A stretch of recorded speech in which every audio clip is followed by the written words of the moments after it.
Welcome back to the SC2L. We are about to go into our ace match. Sean, how have you been enjoying yourself so far, buddy? Well, I mean, honestly, these are two of my favorite teams in general because I watch the individual players so much. So I'm so thrilled that we're actually getting to see it go all the way to the end because it's very easy to look at, the lineups and the players and say, okay, it's really obvious who's going to win what where. But I mean, right off the bat, Snoot falling to Masa. I mean, really, really cool to see players like Masa and the entire team Root playing well. Great to see the players from TL continuing to do great. And now we get Sage versus Hero. So this is a dream come true for me. Can't really complain. I would have to echo all of your sentiments. But before we get into the game real quick, guys, I actually have the gaming D-Link router with me right now. It's right here if you want to get a little visualization of what it looks like. Yes, it is 1/100th the size of me, so you can do that kind of size comparison real quick, which is good. Means you can move it around. But again, just go to sc2lgg.com, follow the link, you'll get yourself a nice little discount. And again, part of the money you spend on this does go to the actual prize pool for SC2L. $10 from each purchase, which means we have the potential to double the prize pool. And if you're in the business for a router, it's a great one, and it goes towards helping esports. So of course, that ain't bad either. But enough about the gib gab. Let's go ahead and get into the game right now. I'm hitting. Well, it used to be start, but now it's watch. I'm hitting the watch button because that's exactly what we're going to do. We're going to watch a great game. And it's going to be on Whirlwind, too. I mean, of all maps to have a PvP end on, or excuse me, to have all maps to have a series end on, it's going to be a PvP on Whirlwind. I mean, this is... Before we introduce the players, Sean, let me ask you about that, because actually, I mean, both of us look at these two teams and we say, it's either Hero or Tasia. And then in Root, we say it's either Yu-Gi-Oh! Or Sage, but of course with Yu-Gi-Oh! Coming out twice, it had to be Sage. So I feel like it's very much so a player base, but do you think that was just so far and away the reason they picked it? Because Whirlwind, I don't know, is a great, Protoss map in general. I mean, this is... I feel like... I think it's hard against Zerg. I think it's pretty good against Terran. And in PvP... I think it's one of just the most difficult maps to play on. I mean, you just have to really manage your stuff. There's going to be Warp Prism drops, swinging in from all angles, no doubt. Yeah. Early expands work great because of the ease of defending the front. Blink play works great because of the speed to cover the whole map. Phoenixes work great because of the speed to cover the map. I mean, almost any opening you could envision works great. Any Dark Templar hidden gateway pressure works great because there's just too many angles to hide pylons from.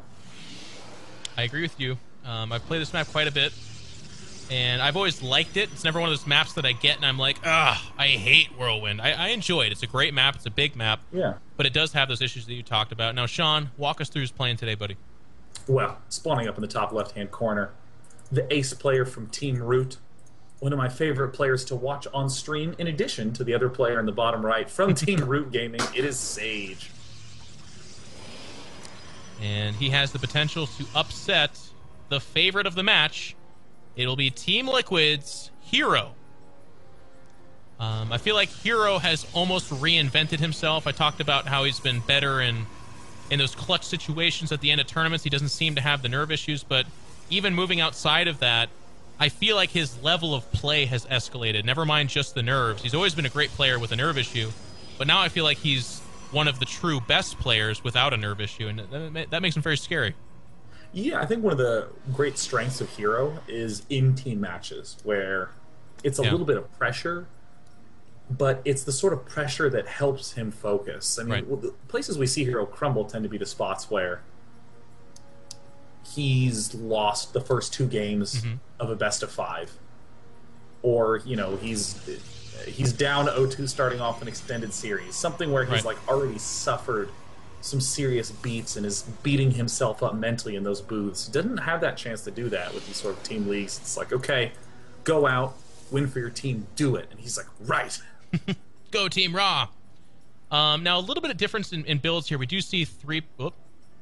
You're still there, though, right? I am. I believe I am still here. We'll just keep pretending that this is not an issue. Worst case scenario, guys, we have to remake it, and hopefully that's not the case. But I guess what I was going to say, we have a bit of a diversion in their builds. You'll notice on that production tab that Hero went for the Mothership Core, which I would say is the more typical response. And there we are. We're back. And the other guy went the Sentry, which is kind of interesting, actually. Well, it looks like both players are going Sentry, so it looks like we're going to be seeing early expand into Yeah. Robo. This is, Okay. I think, probably the most common build that we're seeing in PvP now. Yes. Just because of the fact that the earlier you expand, the earlier you have a giant freaking cannon at the front of your base to keep you alive. So the big next step is going to be the Robo facility. Generally try to get that down at around 5 minutes. And I really like the sentries, actually, because a little bit of a hero with the Stargate. We'll talk about that in a second. But I like these early sentries because if you get them out earlier, you have a really early hallucination potential. So if no aggression comes your way and you don't need those force fields defensively, you can actually throw a very good scout at the direction of your opponent. Now, Sean, I want to save you a little bit. Robo is the super typical thing. What are we seeing right now, though? This is a little bit different.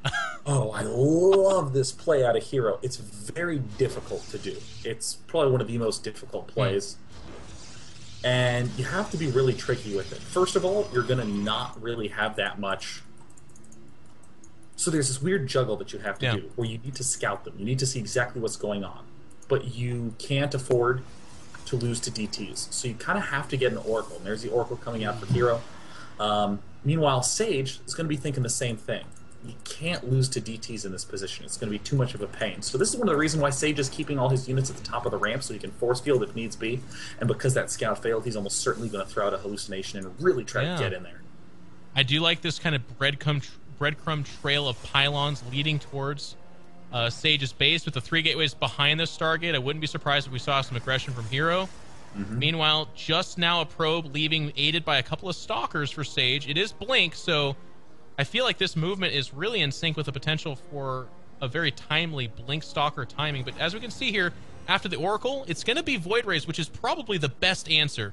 If he was to follow it up with Phoenix, I think he'd be in real danger of just dying. But with Void Rays, he's got the verse armor matchup that he wants. Definitely. I mean, and Sage is going to walk up here, try to bait out a Photon Overcharge, and then retreat again, and then really do the damage with the serious Blink play. But now he sees that there's an Oracle coming in, so he's actually got to go out and ride to meet it. Yeah, and this Oracle is going to get inside the base and be greeted by 2 Stalkers. I'm a little bit curious as to why Hero went up right down the middle of the map. Like, part of me wants to think that he's so awesome that he was like, hey, look, it's a hallucination. But otherwise, it's like, it's a little bit too bold for my taste. Oh, and it looks like the Oracle gets picked off. And Hero, I think, did a smart move, tried to send in a Zealot to try to 2 Zealots. manipulate the positioning of everything. It's a little bit, yeah, I mean, sometimes Hero suffers from, I hate to call it this, but like the TLO effect where he gets a little bit too fancy. I mean, I know what you're saying. I do like the scouting potential for Zealots to get in there to try to manipulate the fact that it's just like warped in Stalkers. But sometimes he gets a little bit too fancy. Like that Oracle should have alerted him to the fact that there are like 3 or 4 Stalkers already in there, and a Photon Overcharge means that they all died for free, essentially. Now this is where the compositions start to get really weird and really funky. We see the Hero already has a single Void Ray out, just picking off some of these proxies, getting a second Void Ray. Stalker's getting warped in, though, and they do have Blink. I mean, he gets the Pylon, but he trades the Void Ray. And He trades the Void Ray. Yeah, okay, good. Exactly like I said. Nice call. Looks like we see both players going for that Robo, although Sage is behind on that Immortal production. We used to see big mixes that were Colossus focused, and then eventually into Archon, Colossus, Zealot, but now we're seeing a lot more Immortals, Tempest, Zealots, Archons, a lot less of the Colossus. I've been on this soapbox for a while. I'm super excited about how diverse PvP is these days. Like, you actually you just nailed it. We do see a little bit of 4 Stalker harass. Look at the probes die. 4 of them will one-shot a probe. That's really cool that he's doing that. He ends up losing a Stalker, but for the low cost of... Well, I mean, didn't he kill like 5 probes? Yeah, he went into the front and the back with that split, 4 and 4 each. A really good way to make use of a position where Sage might think, man, I think I overbuilt Stalkers. They're not really going to be useful. My opponent's going Void Ray Immortal, so let me pop in there right now, try to pick those off. We see that Sage has gotten the Forge. He's getting the Robo facility. It's kind of interesting. We would, again, often see players throw down a second Robo to begin really getting a lot of Colossi, but Sage is instead going to favor an earlier third, probably going to take that right now, and then just get the Templar Archives. Yeah, you know, you want to keep your eye on Hero getting the Twilight Council right now. At first glance, it's for upgrades, but with just the 1 Forge now going down, I got this weird feeling he's going to go for Blink, and that feeling is because I watch a lot of Hero, and he just always does that anyways. I feel like Really? that's almost, yeah, I feel like it's almost incorrect. Like, you're not supposed to do that because, well, let's see if I'm, no, it's going to be charged. Okay, so that's good. Nope, he cancels and goes Blake. No man. Yeah, way! isn't What? that weird? He always does that. This shouldn't I'm telling work. you. It's, This yeah. well, I mean, Blink Immortal with Time Warp is very, very strong against enemy zealots. This is really one of the only reasons that you can go for Blink in these late game positions is because of that Time Warp. And it looks like Sage, wow, look at this, throws down the expansion and then the second Robo facility. I feel like just off of composition, Sage is miles ahead. I'm going to tell you, Sean. Like, you're absolutely right. Stalkers with Time Warp do a great job against Zealot counts. But I feel like if you open the Book of Protoss, like all of our Elder Protoss tell us that the longer the game goes, the fewer the Stalkers you want in most situations. Yeah, Hero flips that on its head. It shouldn't work. It shouldn't work. I mean, Hero constantly makes me say, that shouldn't work. Yeah. It shouldn't function like that. You're absolutely right. But I mean, Hero... Yeah, that's part of the reason why it's so fun to watch, is because I watch his games and I'm like, all right, he's dead. And then he just micros the crap out of 6 probes and claws his way back in the game, and I'm like, all right, that's just stupid. At the same time, though, we're seeing Hero do absolutely everything that is anti-Colossus. He's going Void Ray. Yeah. He's going Immortals. There's the Dark Shrine done. Does he warp in immediately? But look what Sage is doing. Sage is doing what Protoss should do, which is to drop a single photon cannon at each mineral line. He is missing it in the main base, but there's no Warp Prism out, so that's not really a threat. But basically, Hero's about to find out that he's down a base. His DT Harass is not going to kill probes. And he's making an anti-Colossus army, but he's doing it against a guy that's not going... He's not... I don't know. He is going double Robo Colossus, but I feel like he's... Well, he doesn't have much of an army, actually, Sean. This is a little bit weird. Oh, wow. Sage kind of misclicked, lost all those Stalkers in mid. Yeah. There's the third. There's and he's warping more Stalkers. That seems like the absolute worst thing to do. Like, everything about Hero's army is anti-armor. Yeah, but I mean, like, what he's... Oh, wait, this is a really nutty series of pushes forward and back, but keep in mind, Hero has a much, much bigger army because he's been cutting probes this whole time. So, in this position, what we're going to wind up seeing is his third is going to go down immediately. Yeah. The third for Hero is going to go up. Sage puts on the Nexus cannon. I'm kind of surprised that Hero didn't want to try to engage that temporarily, but it looks like he really wants to rely heavily on these open air. Oh my god, big mistake from Sage. Big mistake from Sage. And he blinks down trying to go for the Mothership Core. That's a mistake a lot of us Protoss make. It's not really that high priority of a target at that point in time. Now the Void Ray is going to work, but there is enough anti-air here, excuse me, to get rid of them. Anti-hero here. Oh, same thing, I suppose. Mothership Core may end up dying here. Another Zealot Warp in, and there is charge nearing completion, but not there yet. Well, there's the blink forward. He's going to try to start targeting down. Oh, Colossus. Beautiful time stop. Oh, that's an amazing time. Man. Picks off 1, 2. Is the third Colossus going to go down? No way. Hero's composition shouldn't work this well, but it shouldn't. Takes it down. And the 3 Immortals trundling through at the backside have to retreat. Another round of Blink Stalkers come in. Now Stalkers are going to make a lot of sense. He needs that mobility, but Hero's finally gotten himself up another base. Probe lead still goes to Sage. Yeah, they're both equal in upgrades. The +2 attack is about to finish for Sage, but I think that might be it might come in just in time. Actually, he is holding the top of this ramp. Now, keep in mind, he has had this third for so much longer. It's been saturated. If you look at the harvesters, he's up only 8 harvesters, which at this point in time is not the biggest of deals, but the fact that he's had a third Chrono Boost, extra gas, and those extra harvesters all this time should translate to some kind of lead. But Hero, with his army control and just the execution of that fight in general, has been so beautiful. God, Sage, what a nice play. Look at this, answering with a Nexus. Brilliant move from Sage. So bold, too. It's so easy to just clam up and begin thinking, gosh, I got to defend, I got to stay alive. And nope, Sage. Probably the most aggressive Protoss expander. I love it. And I love that right now we're seeing Hero's signature, just always active Stalkers. He's out on the map, always doing something with them, proving to us why it is that he always gets Blink. I mean, if you're this good with Stalkers, I guess I would too. Meanwhile, behind this, Hero is starting to normalize. If you look at that production tab, he's adding additional gateways. I guess there's no robotics bay, which is one of the ways we would look to see him playing more normally. Still featuring kind of an immortal, light Void Ray, charge lot Blink army, which is strong, but if the game does get more stagnant, I feel like Sage will have the stronger army by a lot. Yeah, I mean, it's only strong if the numbers are small. And Right. one of the sort of hidden edges that we see out of Sage, where all that gas came in, an extra Robo Bay, 9 gateways, extra everything, structures-wise, Yeah. Sage is in the lead. But if you're behind the way that Hero is, the best way to come back is with a Fleet Beacon. Yeah, you're absolutely right. I mean, just a few Tempests can really mess up the composition of your opponent because you're like, okay, well, I guess I go Stalkers because I have nowhere near enough, Stargates to try and counter that. But then all of a sudden your Stalkers become super weak to like the 9 Immortals that are out there as well. So that's where Tempest becomes super powerful. I don't know that we'll see that Fleet Beacon. We see a Templar Archives go down for Hero. It seems like he wants to add his own Archons, perhaps Storm. Unless there's a lot of Colossus out there, that's also a good choice. Uh-oh, engagement going on in the middle. There's only 2 Colossus. Void Rays charge up, immediately go for exactly what they want. Those Colossus. Blink forward again. Oh, Hero. He's got to be careful. Oh, he gets canceled on the recall. What a great play from Sage. I mean, that blink forward immediately targeted it, did not even mess around for a second. No, and there's only 3 Void Rays here, and they cannot retreat. So that's why Hero tried to recall back, because any kind of retreat movement like this is going to be very expensive for him. There's Zealots leading the way, and with only 2 Void Rays, now there's another blink forward. I feel like Hero might have overstepped. I mean, the recall would have been beautiful, but Sage with that great focus fire.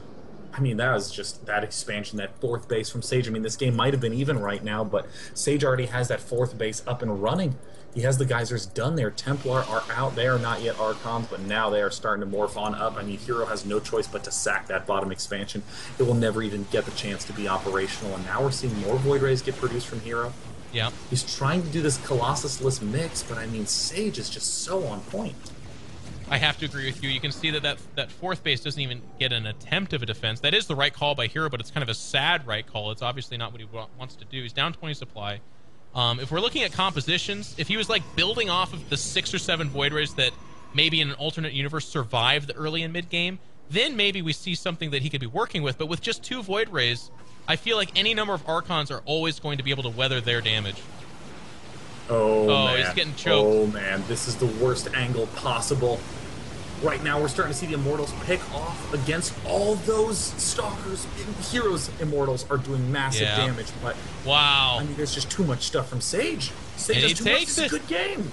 GG comes out from Hero, and that means Team Liquid in this first match will fall to Root, the new residents of San Francisco, the scrappy underdogs, and almost everything they enter. They are commanding our respect right now as they do topple one of the best teams on the planet, Team Liquid. And Sage does deliver in the ace match. That was a very interesting game, a lot of action. Sean, I mean, what would be your thoughts to wrap up that game? I mean, it's really just an amazing testament to these 2 players' styles that we saw Hero play very aggressively, like you say, always favor Blink, always favor being on the attack. But, I mean, Sage just expands psychotically quickly. That was such a fast 3rd, and followed up an even faster 4th, like in the midst of an attack, taking a 4th base. And just steady, tried and true Protoss style, building the Colossus, also incorporating the Archons and Speed Zealots with a little bit of Blink. I mean, Sage, I just think, played a near perfect defensive game. I think you're absolutely right. And I don't know, just speaking from like the observer perspective, what a fun way to end this first match. I thought it was a beautiful back and forth, very intelligent game for all the reasons Sean pointed out, but I don't know. Just as a fanboy, I was really excited that it wasn't like he's 4-gating a Nexus first, like, which doesn't happen in PvP, but something boring like that is, I guess, the point I'm trying to make. But thanks so much for tuning in, guys. We've got a few closing words. Sean, any shout-outs from you, buddy? Anything we need to be aware of? I'd just like to say I'm excited for the future of SC2L. Once again, feel free to go to SC2L.gg. Once a week, it'll be streamed here at Day9 TV, and those VODs will be hosted up on youtube.com/Day9 TV. But if you're ever lost, ever confused, just go to SC2L.gg. Check it all out. I'm pumped. Let it be your lighthouse. That's where all things will be kind of centralized. Future broadcasts. I think we're going to be tracking a lot of stats there. It's going to be kind of your main hub for all things SC2L GG anyways. As for me, guys, thank you so much for tuning in. I know that this is kind of a later broadcast. This is the time slot we got, and we are just tickled pink that you guys all tuned in for us. This is a great audience. You've been wonderful. Thank you so much. We'll always seek to improve. So again, post in those forums, kind of tweet at us. Let us know what you'd like to see a little bit different. If we can, we will. And then just as a final reminder, make sure, as Sean said, head over to SC2LGG.com. I'll get that down. Don't worry. Day 2, I'll have that nailed. But that's where you're going to find your link that's going to take you to the D-Link discount, and again, a way to contribute to the prize pool. And as Sean said, that's where you're going to find your VODs, and that's where you're going to find all info on us. We've been casting for a while. We have got another match tomorrow. I think it's at the same time. Thumbs up for my producer. That's great. I do believe Artosis is casting with us, and he is confirmed. So if you don't know who Artosis is, he is some kind of guy who commentates every once in a while for the GSL/WCS over in Korea. He's got a friend who's the brother of somebody. It's this whole thing in esports. But definitely tune in. And again, Sean, it was a pleasure having you, man. Thanks so much for coming out, and I look forward to casting with you in the future, buddy. I'm excited. Cheers, guys. All right, thanks, everybody. You have a good night. I'll see you later.